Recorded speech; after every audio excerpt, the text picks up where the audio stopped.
Welcome back to the channel. It's LFC Plavi here. And yesterday it was Liverpool 3, Olympic Marseille 0. Now, I wanted to do this video even though I don't really have a lot of time this week. But because I've been doing the videos whenever we lose, I thought it would be unfair not to do any video to review the game or to talk about what happened in the game and to kind of highlight the things that I liked in the game, things that I didn't like. Given that we've won, I think it's very important that I do justice to this game because we've won and it's a good feeling. It's exciting. It hasn't happened a lot recently, and therefore there's a need to kind of look at the things that happened in the game and talk about the win, because I don't know exactly when there's going to be the next win. This weekend we are playing against Bournemouth away. Very, very difficult game. In terms of the league form for Bournemouth at home, they are, I think, about 11th or so in the home form table. Actually, Bournemouth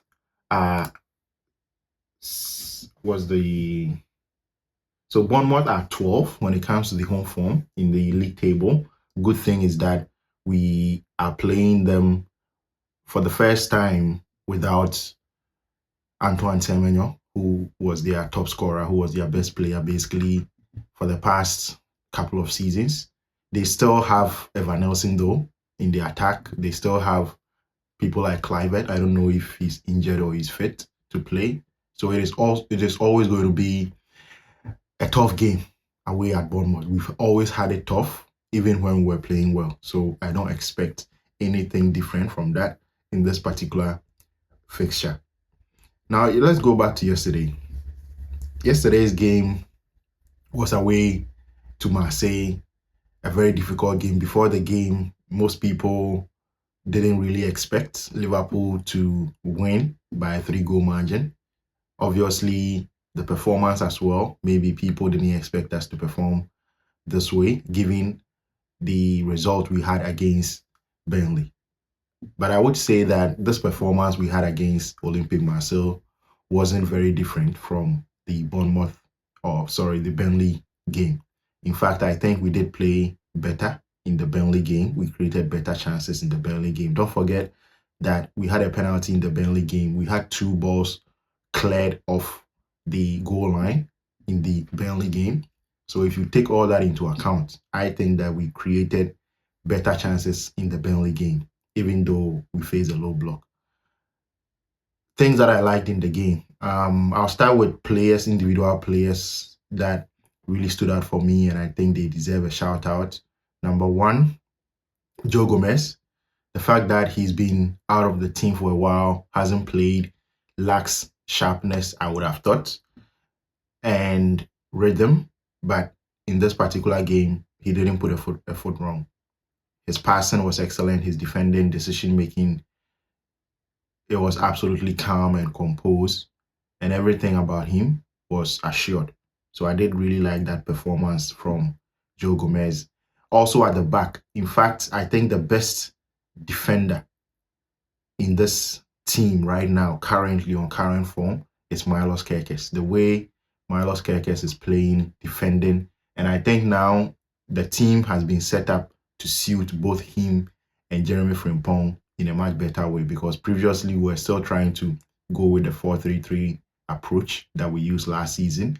But now with a more of a 4-4-2 approach, where the width in the team is created by these 2 fullbacks, Milos Kerkez and Frimpong, I think we are getting the best out of them.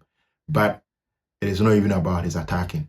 I think his defending has been absolutely magnificent in the past 2 or 3 games, and yesterday was no different. I think on his day, Milos Kerkez can pocket any winger you can think of, no matter how good they are.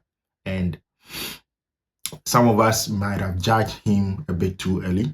I criticized him in the early days, but I always thought there was a player in there. I always thought that he was going to come good, given time. So I'm really happy for him. I'm enjoying watching him, Milos Kerkez, play the way he's playing. And I do expect that he will even kick on and play much, much better.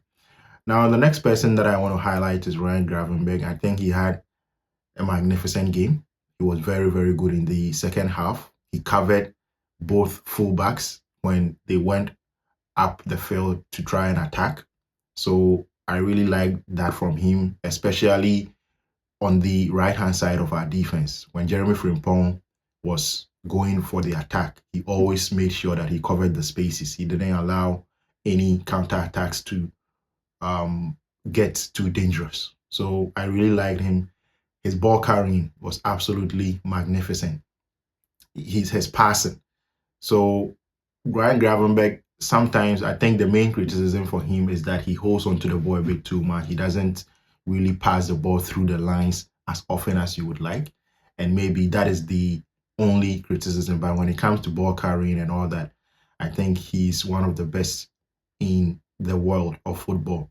Now, in terms of his passing, I think people might suggest that we should get a player who is a defensive midfielder and can also pass very, very well. But I do think that in this Liverpool midfield, we have that in our midfield. We have someone like McAllister who does that very well, passing through the lines, breaking the lines, and moving the ball quickly. I think we already have that. So sometimes when it gets to possessing the ball and keeping possession, I think Ryan Gravenberch keeps us taking a lot more. And that is sometimes good for the team not to rush the game too much.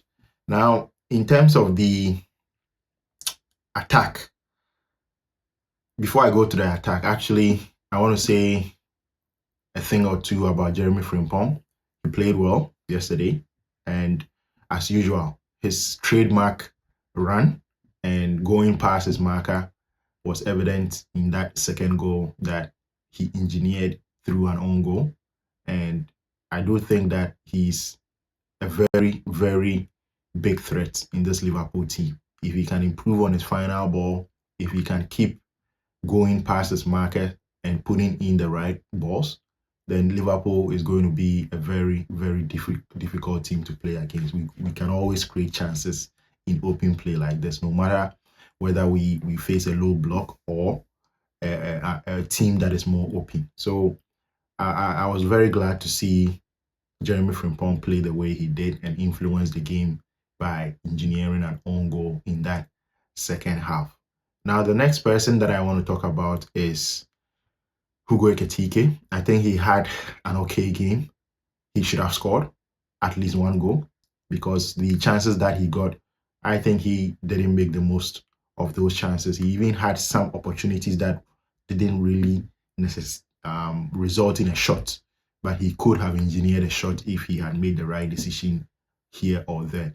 So Hugo Ekitike had a good game, but I do think he can score more. He can do better in terms of his scoring and his finishing and his decision making. So yesterday was good, but it could have been better. Florian Wirtz in that attack as well yesterday was okay. I didn't like a few things that he did in the game in terms of not taking the shot in that second half. The opportunity he got right in front of the goalkeeper, I didn't know exactly what he was trying to do. He was a bit too slow. He didn't know what was going on around him, and he kind of scuffed the shot or didn't even have the shot in the first place. Sometimes I think Florian Wirtz plays in a very nonchalant way. It looks like he doesn't really care. It looks like he doesn't know what is going on or he's tired.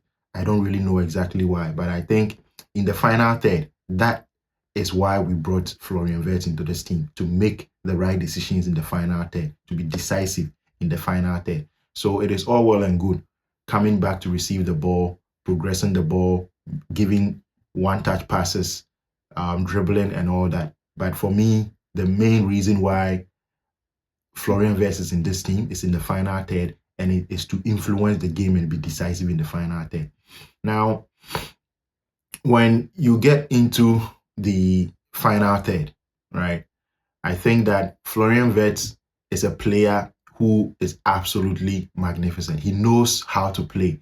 And because you know how good he is, for me, I expect a bit too much from him. Maybe that is my fault, but I do expect more from him. And sometimes he flatters to deceive. And that is very frustrating to watch. So at this point in my Liverpool supporting career, I see Florian Wirtz as a very frustrating player to watch because today he'll give you what you expect from him. Tomorrow you expect more from him and he doesn't really show up.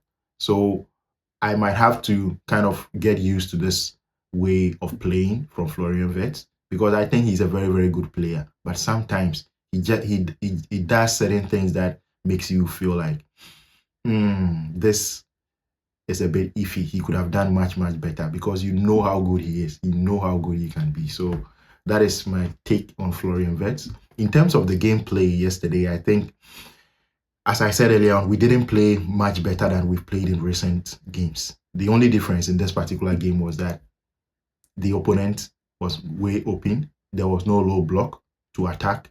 And so some of our attacks were very quick. We got some counter-attacking opportunities. We even scored a goal from a counter-attacking, a quick break that was ruled out for offside. So I think that this game, we played well in the eyes of many people because of the opponent. And we don't come against these types of opponents enough. But the reality at Liverpool is that if you are Liverpool, you are always going to face a low block. So I would reiterate what Gerrard said after the game, that the manager should stop talking about low blocks because there is no point talking about it. It is the reality. You are always going to face low blocks. Teams are always going to defend deep against Liverpool. So you just find a way. Just find a way to break it down. That's it. And for me, the way to break it down, Arne Slot knows it, but I don't know why we are not doing it. I'm not here to tell Arne Slot what to do. He knows exactly what to do to break down the low block. Because yesterday, the difference we had in this game was that we had space to attack in the final third. So when our players got the ball, they had space to think, to make the right decision, and to pick their spot. Against low blocks, you don't have that space. There are 10 men in the box defending. So what do you do? For me, I think the solution is very simple. Find a way to draw them out of their penalty area and have spacing behind, exploit the spacing behind. But I don't know, for some reason, in recent times, we've been trying to pin teams back, trying to force the ball into the goal whilst there are 11 men inside the penalty area trying to defend the goal. No, we can draw them out. There is always a way to draw them out. And so that I think that is what we need to figure out. Sometimes maybe the manager tells the players that they don't do it. Maybe the manager doesn't, and they try to do it the hard way. Trying to break down a low block by pinning them back is a hard way of doing it. So there is always an easier way, which is to draw them out, force them to come out, some way, somehow, force them to come out, and then exploit the space in behind. I don't know how to force a low block to come out, but I think it's doable. For me, that is what I always think. It is always doable. A low block or a team that is trying to play low block wouldn't be able to sit back the whole time if you are constantly engineering a way to draw them out. If you draw them out, they will come. Eventually, once or twice, they will try and come and get the ball, come and press and leave spaces in behind for you to exploit. But we don't do that enough. And I think that is why we are struggling. There's always a way to break down the low block. So I think that is what went on in this game. I wouldn't do results-based analysis and say that this was the best game. This was the performance that we've been looking for. It has been like this in previous games that we've even created more chances and haven't won. So this performance wasn't necessarily way better than what we've seen so far. So the opposition was the difference. Liverpool players, when they have time and space in the penalty box and the opponent half, they can kill any team.